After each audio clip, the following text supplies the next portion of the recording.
안녕하세요. 피탐성 빛의 교회와 함께하는 성경 공부에 오신 빛의 성도님들, 본격적인 가을이 시작되는 한 주의 시작입니다. 날씨의 분위기가 여름에서 바로 겨울로 갈까봐 조금 조바심이 날 만큼, 그만큼 우리는 가을을 기다렸고 그리워했고 또 즐기고픈 그런 마음인데요. 깊어가는 가을 놓칠세라. 소중히 하루하루를 보내고 싶은 만큼 이 땅에서 우리에게 주어진 하루하루의 삶 가운데 하나님의 말씀과 사랑 놓칠세라. 우리의 마음과 삶에 소중히 담아낼 수 있는 우리 모든 빛의 성도님들 되실 수 있기를 바랍니다. 제가 기도하고 오늘 말씀 공부 시작하겠습니다. 하나님, 우리에게 이렇게 좋은 날씨 주셔서 감사합니다. 건강 주셔서 감사합니다. 오늘 하루도 살 수 있는 생명 주셔서 감사합니다. 또 오늘 하루 붙잡고 살아갈 수 있는 말씀을 우리에게 주셔서 참으로 감사합니다. 이 모든 당연하지 않은 것들을 당연한 듯 여기지 않고 진심으로 감사할 수 있는 마음 우리에게 허락해 주시고, 오늘 말씀 속에서도 우리에게 은은한 향기처럼 다가오시는 하나님과의 예기치 않은 만남을 가질 수 있게 도와주십시오. 예수님의 이름으로 기도합니다. 아멘. 오늘은 야고보서 4장 11절과 12절의 말씀 같이 한번 공부해 볼 텐데요. 11절 말씀부터 우리 같이 읽어보겠습니다. 함께 읽습니다. 시작. 형제자매 여러분, 서로 헐뜯지 마십시오. 자기 형제 자매를 헐뜯거나 심판하는 사람은 율법을 헐뜯고 율법을 심판하는 것입니다. 그대가 율법을 심판하면 그대는 율법을 행하는 사람이 아니라 율법을 심판하는 사람입니다. 아멘.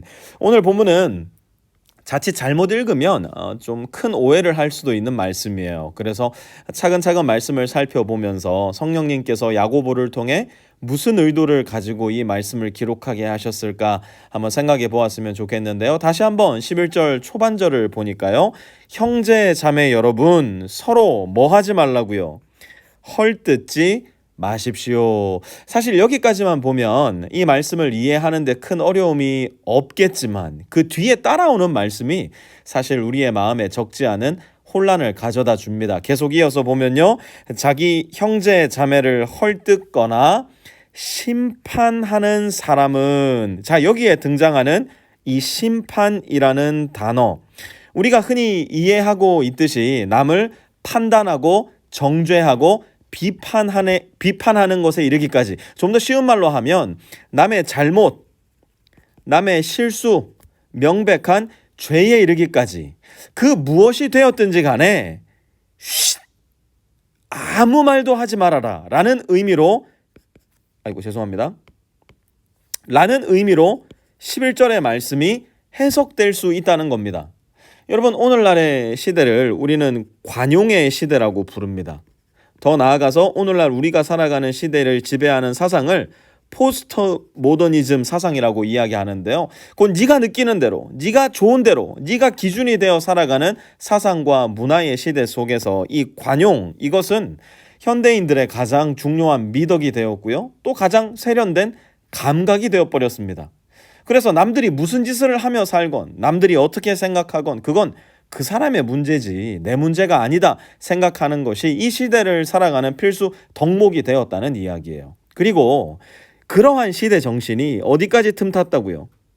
이 교회 안에까지 빼곡하게 틈타 들어온 겁니다. 그래서 하나님의 말씀에 정면으로 거역하는 신자들이 있어도, 서로에게 하나님의 말씀과는 전혀 반대되는 기준으로 다가가는 신자들이 있어도 그것도 오케이, 이것도 오케이, 당신이 원한다면 에브리띵 오케이, 이렇게 말해주는 목사, 형제, 자매들이 깨어있는 신자라고 믿어버리는 새로운 종교의 시대가 열려버렸어요. 아닙니다. 전혀 그렇지 않습니다. 이미 사도 야고보는 지난주 살펴본 야고보서 4장의 말씀 속에서 가장 강력한 말과 경고로 초대교회에 흩어져 살아가고 있던 신자들을 이미 심판했어요. 야고보는 그들을 향해서, 여러분 한번 성경 있으면 시간 될 때 찾아보세요. 4장 4절에 보면 무엇이라고 부르냐면 하나님의 원수라고 부릅니다. 그리고 간음하는 사람들이요, 가차없이 그들을 꾸짖습니다. 또 4장 8절에 보면 무엇이라고 이야기하느냐, 두 마음을 품은 사람들이여 라고 이미 사도 야고보는 강력한 심판을 했음을 우리는 기억해야 됩니다. 그렇다면 야고보가 오늘 말씀 속에서 초대교회 신자들에게, 또한 오늘을 살아가는 빛의 성도들에게 하고자 하는 말씀은 무엇일까?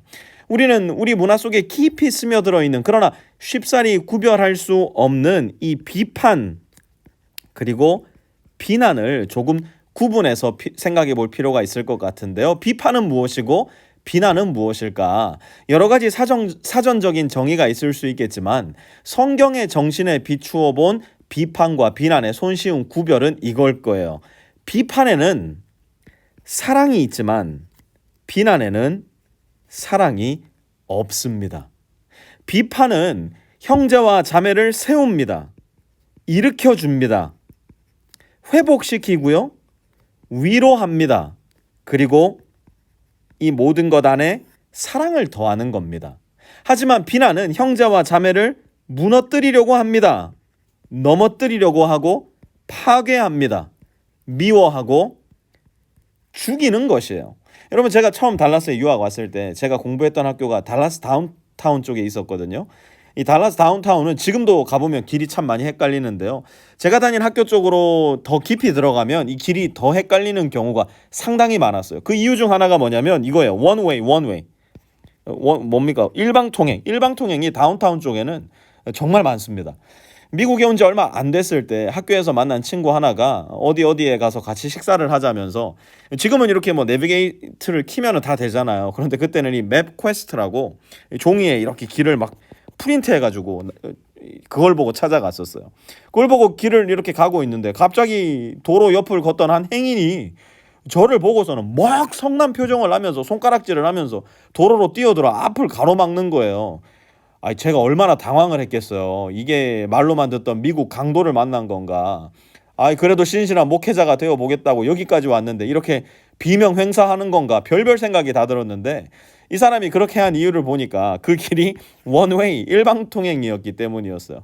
가슴을 쓸어내리면서 차를 돌려 나오는데 제가 그때 했던 생각이 뭐였을까요? 지가 뭔데 나한테 차를 돌려라 말아야. 내가 일방통행해서 역주행을 하고 말건 지가 무슨 상관이야. 제가 그렇게 생각했을까요? 아니에요. 와, 살았다. 저 사람 아니었으면 큰일 날 뻔했네.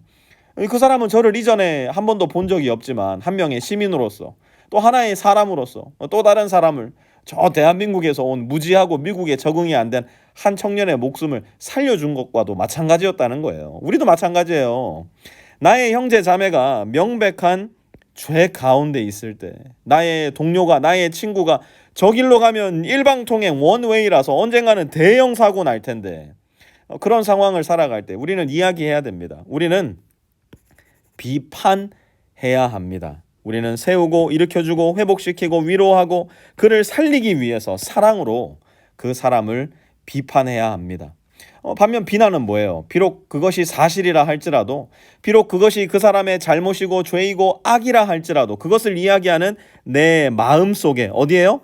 내 마음속에 의도와 목적이 그 사람을 욕하고 비난하고 무너뜨리고 절망하게 하고 죽이는 것이라면 그게 바로 무엇이라고요?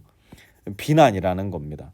오늘 사도 야고보가 우리에게 하지 말라 말씀하시는 것은 바로 이 비난이라는 거예요. 12절 이어서 한번 보세요. 율법을 제정하신 분과 심판하시는 분은 한 분이십니다. 그는 구원하실 수도 있고 멸망시키실 수도 있습니다. 도대체 그대가 누구이기에 이웃을 심판합니까? 아멘. 하나님께서 율법을 이스라엘 백성에게 주신 이유가 무엇이었습니까? 다른 이유 아니에요. 사랑이에요. 서로 사랑하라고. 하나님께서 우리에게 율법을 주셨을 때 그 가장 첫 번째 이유는 하나님을 내 마음과 정성과 뜻을 다해 사랑하는 것이고, 두 번째도 이와 같으니 내 이웃을 내 몸과 같이 사랑하는 것이라 말씀해 주셨어요. 여러분 한번 생각해 보세요. 나의 자녀가 학교를 안 가요. 교회도 안 가요.